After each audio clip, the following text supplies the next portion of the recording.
پشتی سه هفته من گواهیدان دوسیه افسر پلیس گرک چاون دچه بردست سوندخواران. هجمارا کیسین کورونای لباکور رجلات سوریه بلند به. ده ماه رمضان ده مزگفت چاوا پیوان ریگرتنا لکورونای دسپینن.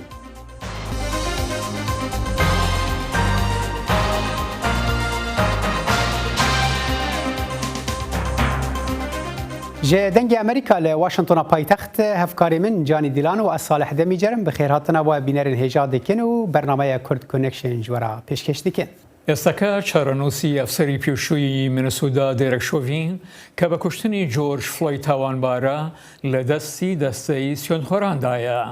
پاش سێ هەفتە لە گەواهیدان کەیسی کوشتنەکەی جۆرج فلۆید و چارەنووسی شۆڤین لە دەستی دەستەی سوێندخۆراندایە کە لە ڕۆژی دووشەممە پاش مشتومڕەکان بۆ ماوەی 4 کاتژمێر بە دوور و درێژی و بە وشیاریەوە لەبارەی کەیسەکە دوان کە لەو ماوەیەدا بەرگریکار و بەرگریکەر وێنەی جیاوازیان لە مردنی جۆرج فلۆید پێشاندا. دەستەی سوێندخەران لە هاوڵاتیان جیاکراونەتەوە لە کاتێکدا لەسەر چارەنووسی شۆڤین بڕیار دەدەن و پاش گۆڕاگرتنەکان لە مشتومڕەکانی ڕۆژی دووشەممە دەستەی سوێندخەران لە کاتژمێری 4 ئێوارە دەستیان بە کەیسەکە کردەوە تا 8 ئێوارە بێ ئەوەی بگەنە هیچ دەرەنجامێک و ئەمڕوودا سەر لە بەیانی دەست بە کەیسەکە دەکەنەوە و دەستەی سوێندخۆران لە هۆتێل دەمێنەوە تا دەگەنە بریارێک یان ئەوەیە هەموو لەسەر بریارێک ڕێک ناکەون. مێناپۆلیس و شارەکانی تر لە سەرانسەری ئەمریکادا بۆ بەریاردان لە کەیسی دێرەک شۆڤین خۆیان ئامادە دەکەن. لە هەندی ناوچە باری ئاسایش تۆنتر کراونتەوە لە کاتێکدارا شۆڤین چاوەڕێی زانینی چارەنووسی دەکات لە کەیسێک کە بۆ هۆی بێزاری دەربڕین لە سەرانسەری جیهاندا. ئەو ڕوبەڕووی چەندین ساڵ زەندانیدایە ئەگەر بێت و تاوانبار بکرێت. ئەو دەرەنجامەی کە ئێمە لە کەیسی دێرێک شۆڤیندا چاوەڕێی دەکەین ئەوەیە لە کوشتنی جۆرج فلۆیددا تاوانبار بکرێت، چونکە ئێمە لەو باوەڕداین کە دەتوانێت پێشینەیەک بێت ئەمریکا لە کۆتاییدا پابەندی بەڵێنی بێت لە ئازادی و دادپەروەریدا بۆ هەمووان. داواکاری گشتی گەواهیدەرانی بان کرد کە دەڵێن فلۆید مرد چونکە شۆڤین ئەژنۆی لەسەر ملی فلۆید بوو ماوەی فەرتر لە 9 خولەک دانابوو و ئۆکسجینی لێبڕا. گەواهیدەران دەڵێن فلۆید بە بەردەوامی هەناسە بڕکی بوو کە ناتوانێت هەناسە بدات، بەڵام پارێزەری بەرگری دەڵێت فلۆید بەهۆی جەڵتەی دڵەوە مرد کە بەهۆی بەرزەی فشاری خوێن و بەکارهێنانی کەرەستەی هۆشبەرە. شۆڤین فلۆیدی بە گومانی بەکارهێنانی 20 دلارێکی ساختە لە مانگی 5 ڕابردوودا دەستگیر کرد. دەستگاکانی پۆلیس لە سەرانسەری ئەمریکا خۆیان لە بارودۆخێکی سەختە دەبینن. ئامادەکاری بۆ خۆی پیشاندانە دەکەن کە لە دژی خودی پۆلیس ئەنجام دەدرێن. ئەوە بە تایبەتی لە شارانێک وەکو ڤرگەسنی مزۆری ڕاستە کە کوشتنی کەسانی ڕەشپێست بەدەستی پۆلیسەوە بینیوە. ئەوەش بارودۆخێکی سەختە بۆ ئێمە کە سەوادی لەگەڵدا بکەین و ئێمە هەمومان چاودێری دادگایکردنەکە دەکەین بۆ ئەوەی ببینن شتەکان چۆن کۆتایی پێدێت و بۆ تێگەشتنی کە ئەگەر دێری شۆڤین تاوانبار نەکرێت ڕەنگە ئێمە بێزاری دەربڕینێکی هەڵقوڵاو لەو بڕیارەدا ببینین ئەگەر بەو شێوەیە بڕوات. بێهیوایی و تۆڕێی لەبارەی مردنی فلۆیدەوە بە کەمێرەکانی تر لەو کەیسانەی کە هێزەکانی ئاسایش دەستیان تێدایە لە کاتێکدایە ڕێبەرانی کانگرس لە هەردوو پارتەکەوە لەسەر پرۆسەی یاسای چاکسازی پۆلیس دانوستاندن دەکەن. یاسای دادپەروەری جۆرج فلۆید لە کردداری پۆلیسدا کە ڕێگەنادات بە ملچۆڕاندن و هەناسە بڕگی و دادانی تۆمارکراوەیەکی نیشتمانی بۆ بەدڕەوشتی پۆلیس و پێوانەکانی تر کە لە مانگی سێ لە ئەنجومەنی نوێنەران بەبی هیچ پشتگیریەکی کۆماریەکان پەسەند کرا. بۆ ئەوەی لە سناتدا پەسەند بکرێت بەلایکەم پێوەستی بە پشتیوانی لە کۆماریەکاندایە. دەمەکێدا کۆ دادەکردنا ئەفسەری پۆلیس دێرێک چاون دەرباسی قۆناغ خۆیان داوی دەبە باژارێ مینیاپۆلیسێ ویلایەتە مینیسۆتا و هەند باژارên dinên ئەمریکا خۆش پێشاندانان را ئامادە دکن. خۆ پێشاندەر بە ئەوەیەکی ڕۆژانە لە پێش دادگەها مینیاپۆلیس کۆم دەبن و خەمە ڕوونشتوانان ئەوە کو گرژی دەرکەون پێش ئەگەر دادگە بریارێ بدە کو چاون نەگونەهکارە. جبلی دوسیا مرنا جورج فلوید ناو دستین پلیس دا هند گرجین دنجی هنه لدور تقاکرنا پلیس لزاروک کی 13 سالی بناو آدم تولیدو که بو جه نرازی بونن رونشتوان بازار چیکاگو هاتبو راگهاندن کو چک د دست آدم دبو ل پشترا دیار بو کو او نکسی کی چک دار بو یو دستنوی هلدای بون دما کو هاتا کشتن د روجا 29 آدار دا هر وها تقکرنا پولیس ل ولاتی رشپست دانت رایت 20 سالی ل مینیاپولیس ریاکسیونین تون درخستن پیش کوشکا سپید بیجه سروک جو بایدن هیوی دکه کو خو پیشاندان آشتیانه بن ولباکوور و ڕۆژهەڵاتی سووریا شەپۆلی سێمی ڤیرۆسی کۆرۆنا بە خێرایی بڵاو دەبێتەوە هەرچەند کاربەدەستانی تەندروستی بە گشتی قەدەغا لە سەرانسەری هەرێمەکەدا جێبەجێ دەکەن بەڵام ڕێژەی ڕۆژانەی توشبووان کەم نابێتەوە و داوای یارمەتی لە ڕێکخراوە نێونەتەوەیەکان دەکەن. لە باکوور ڕۆژهەڵاتی سووریێ ڕۆژانە و بلەس ڤیرۆسا کۆرۆنایê بەلاو دەبێ. تەویگۆ دەستەیا تەندروستی قەدەخەیا گشتی لە سەرانسەری هەرێمێ جیبجی کریە ڕێژەیە پێکەتان یا ڕۆژانە داناکەوێ. جیگەرا هەفسەرۆکاتیە دەستەیا تەندروستی یا هەرێما جەزیرێ بێریڤان دەرویش دەنگی ئەمریکارە دیار کردگۆ دەرفەتên بەرگەریێ پر لاوازن و داخوازا دەستوەردانا لەزگین ji rêxistina navnetewî dikin. طبعا موجات سياسية جوي فيروسي ده جيك خطري هي جيك زيدابون ده حالات هي إمكانية مكي من أمريكا السيطرة سرفي وضعي بكن جبرويجي أمبانك منظمة الصحة العالمية كن قالي كاريا ما بكن كارم السيطرة سرفي فيروسي بكن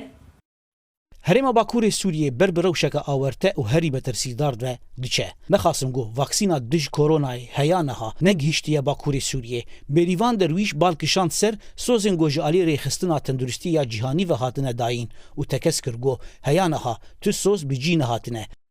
تكالية ما طبعا دانستندني ما بردوامن سر بمنظمة الصحة العالمية جبوا لقاحاتا حصتا شمال شرق سوريا طبعا حتى رجع روجي تلقاحات نهاتنا رغم وعود منظمة الصحة العالمية ديجي حتى أنا وعد بيك نهاتية لا آلية كيدن درفتن خوجهي تیرا ریگرتنا بر بلاوبونا کووید ناکن. اودیا شوپاندنا کووید یا هیواسورا کرد دبیجه گو او لگور روشک آورته کار دکن و کووید لقراغا گو ج کنترول درکوه. راستی بری امکارم بیجن یعنی بری وی حسران آگو چه بری 20 روزا نزدیک دروژه ده 3 تست بون ده 35 بون 3 بون 35 یعنی تشکی بلو با امکارم بیجن. ایرو رو تست روزی هری کم امش 105 تستی دگرن یعنی امکارم بیجن جسدی هفته 65 هفته جسدی معدل قلقی بلند بوی حالات پوزیتیف در دکهبن یعنی مولو تقریبا امکارم بیجن جسدی 65 هفته جوان تستی من در دکهبن.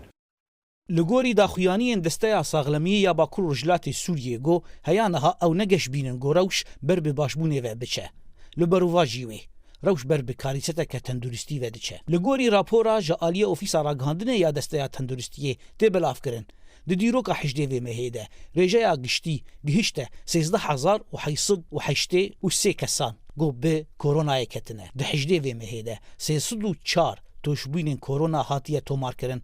گو تنه لی باجار قامشلوی 8 کس دوی روژه ده به کرونا کتنه. رجای روژانه یا پیکتان بلند به و هریم بر بروشکه پر خراب ودچه.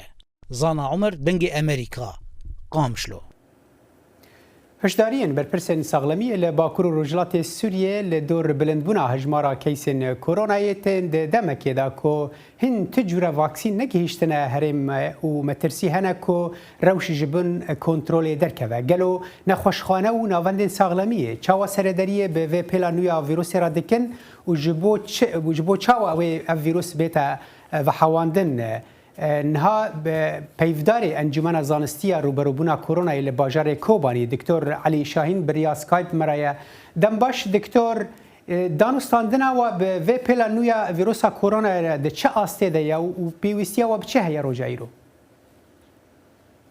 دمباش سپاسیوات کم سپاسیا دنگ امریکا دکم کو هر جار بمره د تواصل دانه کم کانون تشتکی بوانگینن بالنسبة لكورونا رواكون زانن وهجمات السيانة هجمات السيان فرقة كما زنج فرقة هجماية كتنة باعتبار عدد استعباطا نجمع برد بنا وكون زانن الجمع هجمايا كي زيدا جرام بو هجمات ديان تشيكي سبك بو وهجمات سيانه ديسا عدد اصابات بشكل يومي زياده دبيه وكيم نابيه نها دمي كم نها تيدا يوميا امتو كيم مسحه حتى حفتي مسحه دبن او جيش بو تيست بي سي ار يعني كم دشنا قامشلوش بوكو ريزولتاتي وانا بمدن جبوكم زانبن بانا سدي سد نخوشي كتنا لنكتنا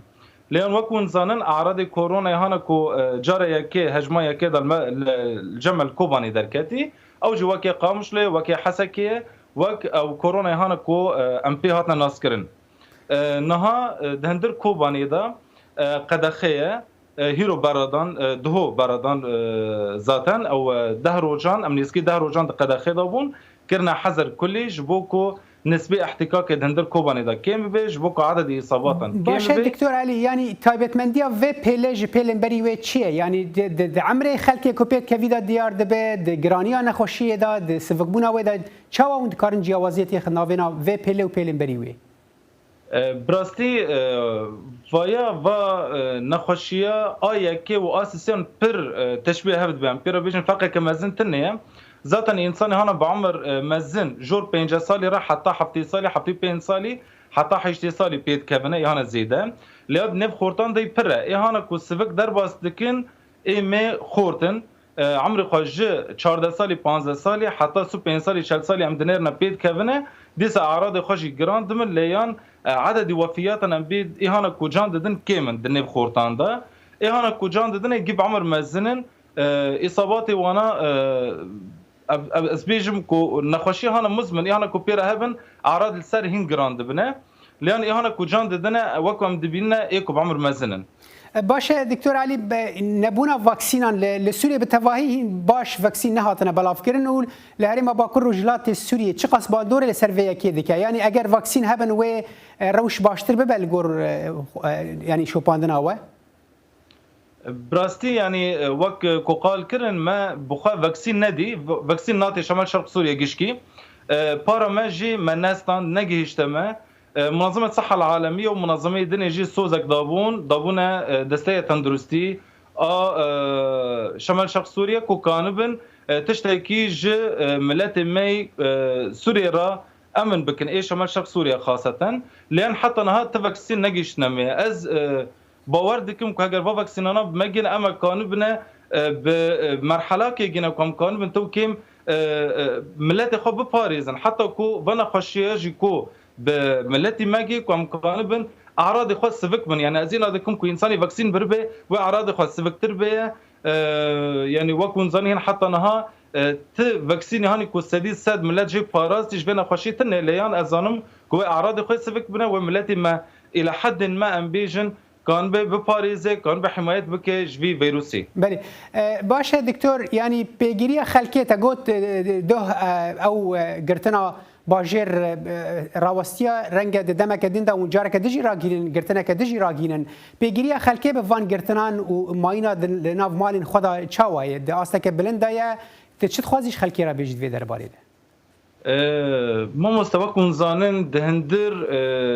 يعني نملت گشتي دا نخشي ونزانن باحتكاك بلف دبي يعني كو قاس انسان دركه تجمعات تشيكي و قاس جي بغري وقاس جي وقاس نخشي يعني بلف دبي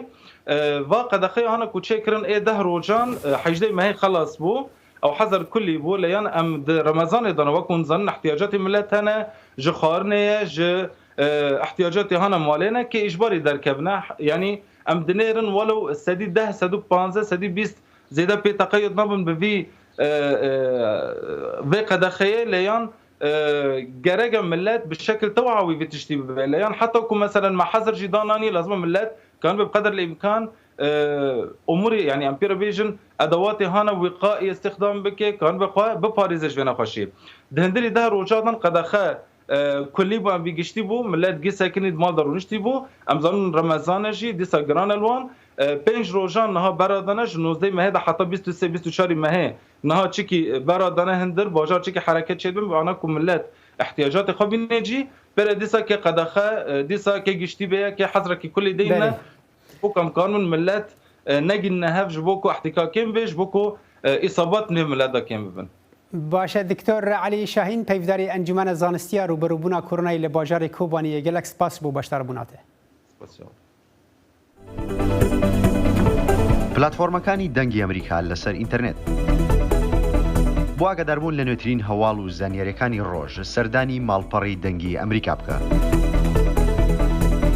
هەواڵەکانی سیاسی، ئابووری، هونەری وەرزشی لای ئێمە ببیستە و ببینە. لە ئەپەکانیشەوە هەواڵەکان لە هەموو شوێنێکدا بەردەستن. دەنگی ئەمریکا، خێرایی، متمانە، ڕازگۆیی. مسلمانان لە ئێستادا لە ڕۆژانی ڕۆژووی مانگی ڕەمەزاندان بەڵام بەو پێی سنووردارکردنەکانی کۆڤید-19 هێشتا لە جێ خۆیدایە مزگەوتەکان تێدەکۆشن چۆن هاوڵاتیان لە پەتاکەدا بپارێزن.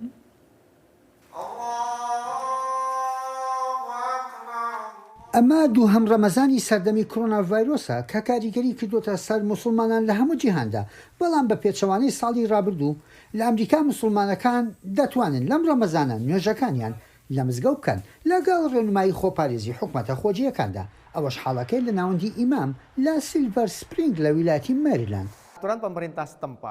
بەپێی ڕێنمایەکانی ئەم ناوچەیە کە مزگەوتەکەمانی لێە مۆنتگۆمێری ڕێگەی داوە ئەرکاینەکانمان بەجێ بگەێنین بە ڕێژەی لە 150 نزیکەی 200 نوێژکەر دەتوانن بە کۆمەڵ نوێژ بکەن. ڕێنمایە تەندروستیەکان لە بەرچاو دەگرین بە بەکارهێنانی ماسک و وەرگرتنی پلەی گەرمای هەموو کەسێک. دۆخی نوێژکەران هاوشێوەیە. لە شاری دیترۆیتی ویلایەتی مەشیگان مزگەوتەکان 5 فەرزە کراون و تەراویحی شەوانی ڕەمەزانیش بەڕێواچێت. سەرڕایەوەی لە نێوان خۆماندا لە یەکتر دوور دەکەوینەوە، نوێژی تەراویحی تایبەتش دەکەین و ماسک دابەش دەکەین کە بەشی هەموو ئەو خەڵکە ناکات. بۆ دیاریکردنی ژمارەی نوێژکەران هەندێک لە مزگەوتەکان ڕێگریان کردو بۆ هێنانی منداڵ بۆ مزگەوت. لە مزگەوتی ئیمام ڕێگە تەنها بە نوێژکەرانی پیاوان درراوە. پێش ڤایرۆسەکە مزگەوت کراوە بوو، مزگەوتەکە دەیتوانی 500 بۆ 600 کەس پێکەوە نوێژ بکەن. لەم کاتەشدا داواکاری زۆر بوون، وا ساڵێکە کەس پێی نەهێناوەتە نێو مزگەوتەکەەوە. نوێژکەران زۆرن لەبەر ئەوە ئەو ڕێنمایانەمان داناوە. جالیەی موسڵمان لە خۆرئاوای سۆربۆرن لە دیترۆیت ڕێوشێنتریان گرتوتە بەر. وەک دەزانن دەمانەوێت یەکسانی بپارێزین لە نێوان پیا و ژندا، بەڵام ڕوونە بە پێی تێپەڕینی کات هەوڵمان بۆ ئەو خواستە داوە باری زیاتر بە ژنان بدەین. هەردوو مزگەوتەکە پڕ دەبن لە نوێژکەران، هێشتا دەتوانن تەراویح بکەن. ئەوەی لە چاو ساڵی ڕابردوو لەگۆڕاوە خوێندنی ئاینی و چالاکی ترە کە لە ئۆنلاینەوە بەردەوامە، بەڵام ڕۆژوشکاندنی بە کۆمەڵ نەماوە. لە ماڵەوە بە شیرین یەک ڕۆژەکانیان نەشکێن.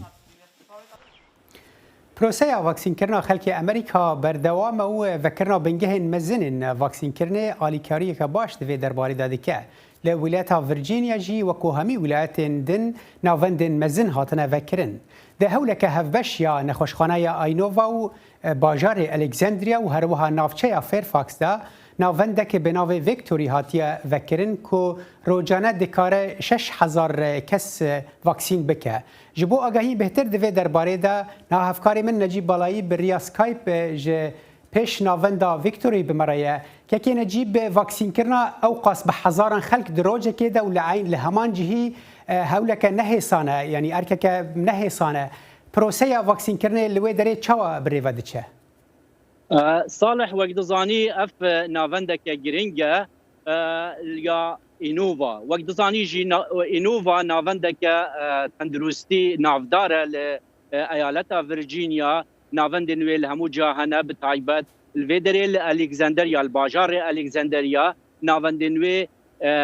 یەن گرنگ هەنە وەکە ستۆمبریج ئەف سنتەرێ ڤاکسینکردنê كل ايزنهاور ستريت يعني الافينيو جادية ايزنهاور الكسندريا جلك بشوك ريكو بيك دامزرانديا دو بارك نوي هنا يك لروجهلات يك لروج افا بصدان ترومبيل دعيني دميدا دكارن الويدري باربكن و كسن كو بخوازن فاكسين دانن بهنا في سنتري اف سنتر جي بشوك ريكو بيك هاتيا ريك خستن هر جدماكو عربه انكو اوتومبيل تيتت نافا باركيدا كسن خدمت کار هنه رنشان درن دماكو رز دبن نشان در هنه دما دچن ناوخوا تومار دکن یکو آنلاین ناوخوا تومار کرنا یکسر در باز دبن یکو تومار نکرنا وی گاوه تومار دکن و دچن هولن برفره هنه ین واکسین کرنه و ماسین وان ین نمره کری هنه هر کس دچه راحتی دچه جم و پرستیاره یعنی وی دکتوری یعنی وی کسی دلخواز هاتی کو واکسین دانیتن واکسین خودانه و جی اکیدن هیا صالح هاي باش بوان كسي كو فاكسين دانن دوی کول سر کرسیان رونن نزیکی 10 دقیقه حتی چارێک که لوی دنی بمینن جبر ریاکسیونن کو درباره درزیدانان پیدا دبن. بله نجیب دو ورجینیا را گهاند که هر کسی که 16 و جور داد کاره واکسینان ورگره و که چه قصد بیشتر باندور لسر هاتنا خلکه ایرو برآوکی راست کریه یعنی دالی تمندا کسی بچوک چاوه تلوان بونه کسی بچوک تین. بله صالح وقت زانی کو اف سنتره جیکی خوش هیا وکم مگود و ایروجی اتمسفره که آب و هوایی که خوش اجبرویه که خلق زور تنوی قصاوی سنتری دکن بو واکسین دانانه به تایبتی جی خورده اگر کو کامیرامان جی هون دبی کو ببینن لپشت ما کسین خورتنه به تایبتی خورد تنوی سنتری واکسین دانن و وکه بر پرسا تکلیان و مدیای یا اینووا یا ناوندان خوشخانه اینووا تریسی کانل گوتما کو هر روزه حتی نه کو روزا 29 آذار دست بکریه و هفته دا 5 روزا لوی سنتری واکسینا دادن حتی نه هر روزه 4000 حتی 4500 کسان واکسین ورگرتنه لی وکه تجی گول پیشی کپاسیته وی سنتری اگر کو خلق بخوازم بین حتی 6000 کس دکارت روزه که دا واکسینی ور بگیرن وکه دبینی رضا کو خلق راوستیانه لبندا واکسین دانانه گلک خوش یعنی وکه ریوچونک مشکه خورد دمشه و کسک 10 دقیقه جی لبنده نراوسته. بله ام دزانن که سروک امریکا جو بایدن پلان کرده بود که 100 روزین خوین دست پی که دا بهتری 100 میلیون کس واکسین بکه او هجمار روجا ایرو در باس بویه وکرنا وان نواندان و نواندین وها مزن چه قصب رول دوی درباره دلیست نجیب؟ بله صالح شاردار ی الکساندریا جاستن ویلسون بو مدیای آخفدو و گود الوی سنتری الوی ناونده الحریم الکساندریا دی داویا دست پیک یا واکسین دانانه با جبرکو او گلک گجبینن اف ناونده دانایی اف ناونده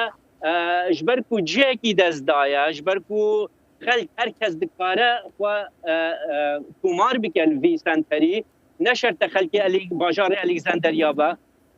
هر باجار کی یه ایالت ورجینیا دکاره خالویری تومار بکه و به دره واکسین دانه صالح واکسین وی سنتری پرسامنه داوی یعنی جوریک تنه دلوین آونده جوریک تنه واکسین تی دان یان گلک جورت تین داین چه جوره واکسین حالوی داره تین داین صالح اش برپسه مدیای پرسیم و یه وی سنتریج یه درزیدانانه وان گوتی تنه ما واکسینا وایزر هیا تنه وایزر دانن جبوان هاتیه و دبیجه حتی انها 350,000 کسان جبلی ایرو درزی ورگرتنه واکسینا وایزر هر حال لناوند دجی جوره دندن بکارانین هفکاری من نجیب بالایی پیش ناوند ویکتوریا ولایت ورجینیا گلک سپاس نزیکەی 14,000 فەنابەر لە شاری لێمبۆ لە ئەندونوسیا لە ژیانێکی ناڵەبار و لە بیرچوودا دەژیان کە هیچ دەستگەیشتنیان بە کار و خوێندنی سەرەتاییدا نییە. کۆمەڵگەی ئازادی کە بازرگانیەکی کۆمەڵایەتیە و لەلایەن شارجوانی پێشووی ئەندونوسیاوە دامەزراوە بە هەندی لەو ژنانە ئەو ئامرازانە دەدات بۆ ئەوەی بارودۆخی ژیانان بگۆڕن. ev jinên penaber bo Tamara Gondo kar dikin ku ev xelatgira bereya Miss Endonezya ye. Gondo rêxistina Liberty Society ji bo bihêstirkirina jinên penaber yên li Endonezya ava kiriye. ئەو نزیکی 7 حتا 10 ساڵە لە ئەندونوسیا بێکارن هەمی وەختە خۆر لە مالێ دەرباس دکەن و دەرفەتنینن کو تشتا بئافرینن نزیکی 20 جن ل لیبرتی سوسایتی ده کار دکن و آلاوین فشن چی دکن هن آلاوین وان به مادهین بکارهاتی تین چی کرن. Stowed bags, laptop sleeves, و چانتن کمپیوتری چتکی. جارا به مادهیم کارهاتی جی چانتا و تیشرتا جی چتکین. لگور آژانسا پنابران یه نتوین یک بویی پرانی پنابرن اندونزیا خلکی هزارا ین افغانستان نه نتوین یک بویی دبیجه خلکی هزارا لولاتی خواه رو برو تپسر کرنه نه جبر وی که 24 سالی سارا هاتی اندونزیایه. I don't really feel comfortable or از feel براستی freedom. الولات خو نرحد بیم معازادی نبی خیال من اوه کو شرب دماهیگ بیت وی گاوه امد کارین بیجین امل افغانستان درحد بین جبو پنابرن وکی سارا ریخستنا لیبرتی سوسایتی نه بتنه جهی قزنشکنا پره لهر وها لبر تبلی جواتی دبن جبر کو جبو 14,000 پنابرن اندونزیایی دیتنا کار نه حسانه. اینجا یه محیطی بود که کمکم کرد که از این خیال اف درام ترسیا من لسر آواکرنا جیانا کانی صناهید کد اصل ویره مجیلد بم و لهمان دم پاراجب دست قوتینم. اندونزیا پیمان 1951 یا نتوین یک بوی یا پنابران امضا کریه. لگور پیمان دولتین که امضا کرنه دوی حول بدن که پرسکرکن پنابران چاره سر بکن وکی کاردیتن پرورده کرن و مافی دادگهان. ریخستنا لیبرتی سوسایتی آلیکاری پنابران دوان مجارانده دکه. امد خوازین که او جیانا خو بریار بن و ام جوه چنده بوانا رکوت کین آرمانجامش و پروژه نخیر خوازیه بله که امد زانین اف کسی تمرو و جیهاتینه و دکارم پیش بکون. هول دانن به جه کرنا پنابران جبر پاندمی پر لاواز بویه. لگور راپورتا نتوی یک بوی یا پنابران یا 2020 بینجی 7 کس جه 14,000 پنابران اندونزیایی هاتنه به جه کرن لیین دن جی در رفشکی ندیار دادجن. بله آلیکاریا رخصتنان دوی درباره دا گلک گیرینگ جبو پنابران داوی وگرا پنابران وکو کساد ناو راپورت دا گوتی بو ولاتین خواه او چاره سریا هری باشه او جی گریدایی به بریارین سیاسی ده لور کرد کنکشن ایرو به داویت تاجارا به هفکار من جانی دیلان و از صالح دمیجر سلاوی مجبو و هر شاد و بختور بن.